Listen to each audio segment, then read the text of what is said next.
You were saying that you wanted to ask me about something from my book. Yes, and I thank you for your time.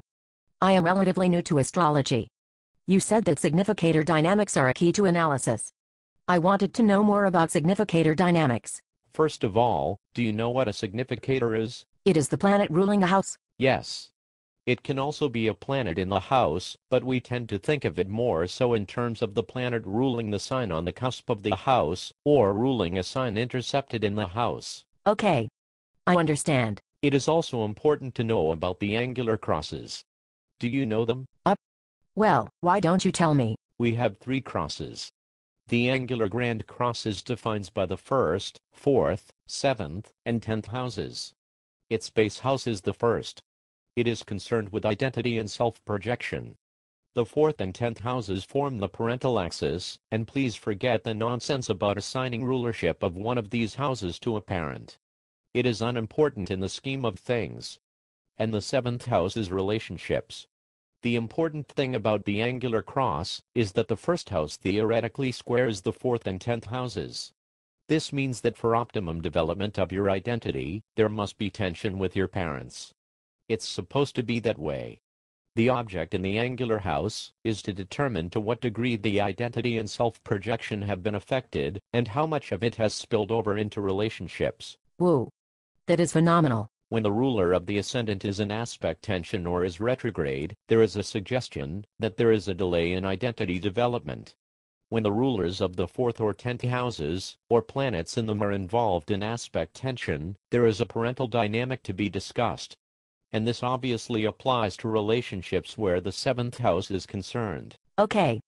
I am writing this down. The Succedent Grand Cross is composed of houses 2, 5, 8, and 11. This core house is the 2nd house, the house where we measure self-worth. The 8th house is where we measure the worth and values of others. The 5th house is the base house of the sexual identity, and has to do with giving love. The 11th house symbolizes dimensions of receiving love from others.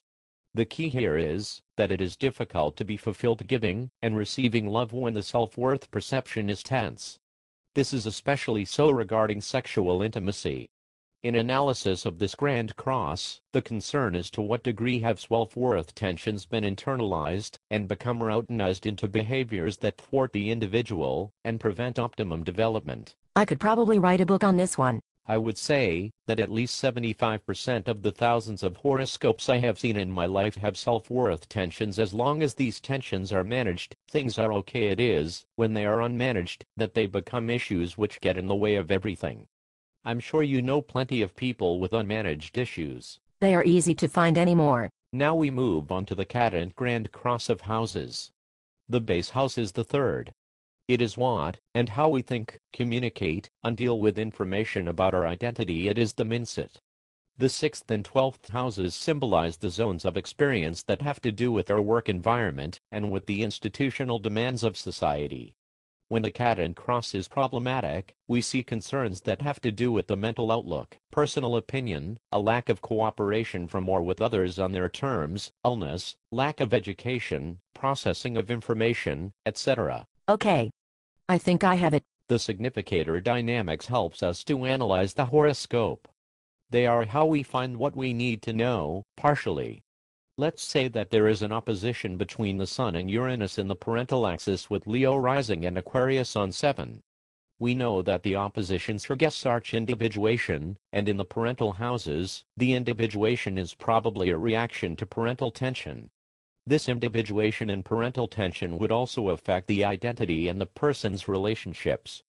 Does that make sense? Yes, it does. And keeping the same situation, what would it be like if the opposition was in the 5-11 axis? I guess the individuation would play itself out in the giving and receiving of love, and that it would be associated with, or affecting the identity and relationships. Beautiful.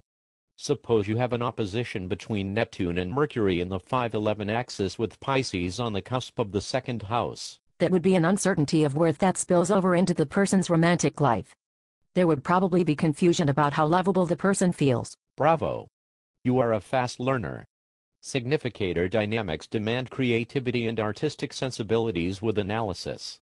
This is what separates the men from the boys and women from the girls, so to speak. All too often, astrologers just want to talk about measurements. You cannot get to the person's core life story talking about measurements.